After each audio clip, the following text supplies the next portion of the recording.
सुबह सवेरे रानो चिड़िया अपने घोंसले से निकल जाती है। वह जंगल में भोजन की तलाश के लिए निकली थी। तभी उसकी नजर एक चमकती हुई चीज पर पड़ती है। रानो चिड़िया फौरन उसके पास जाती है। हे भगवान, ये क्या चीज है? ये तो सोने का अंडा है। ऐसा अंडा तो मैंने कभी नहीं देखा, ना ही कभी सुना है। मेरी बेटी गुड़िया तो अभी उड़ना ही सीख रही है और कुकू को तो अंडे को पहचानना भी नहीं आता। आखिर ये अंडा किसका है? अंडा यहाँ कहाँ से आया? ना जाने ये अंडा किसकी अमानत है। मैं इस अंडे को ऐसे यहाँ नहीं छोड़ सकती। मुझे जंगल के सभी पक्षियों से पूछना होगा। ना जाने किस माँ का अंडा है, किस हाल में होगी वो माँ। और फिर रानो चिड़िया उस अंडे को उठाती है और सीधे हरियाली तोती के घर की ओर चली जाती है। मिठू भैया, हरियाली बहन, माफ करना, मैं अचानक यूं ही आ गई, लेकिन बात ही कुछ ऐसी थी। देखो ना, मुझे ये अंडा मिला है। ना तो ये मेरा है, ना मेरी समझ में कुछ आ रहा है कि आखिर इसका क्या ही करना है। क्या तुम दोनों में से ये अंडा किसी का है? कहीं गलती से उड़ते उड़ते तुम्हारा अंडा तो घोंसले से नहीं गिर गया ना? अरे अरे रानो, तुम होश में तो हो।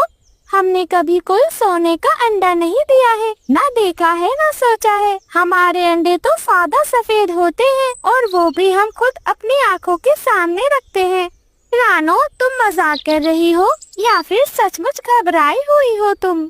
अरे मिठू जी, जरा धीरे बोलो। रानो बहन तो सच में घबराई हुई लग रही हैं। देखो रानो, ये अंडा हमारा नहीं है। हम तो अपने अंडों को गिन गिन कर संभाल कर रखते हैं। तुम किसी और के पास जाओ, शायद ये किसी और की अमानत है। अच्छा ठीक है, मैं बंटी भाई से पूछती हूँ। उनका घोंसला भी मेरे घोंसले के पास ही है, शायद ये उनका हो सकता है। और फिर रानो चिड़िया उस अंडे को उठाती है और बंटी कबूतर के घर की ओर चली जाती है।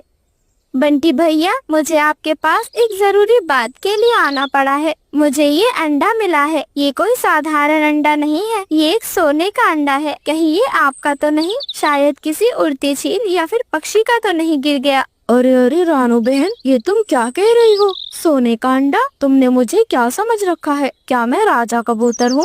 मेरे अंडे तो नीले सफेद होते हैं, वो भी जब भाग्य अच्छा हो। और फिर अगर मेरे पास ऐसा अंडा होता तो क्या मैं इस छोटे से झोपड़ी में बैठा होता? मैं तो किसी महल में बैठा होता।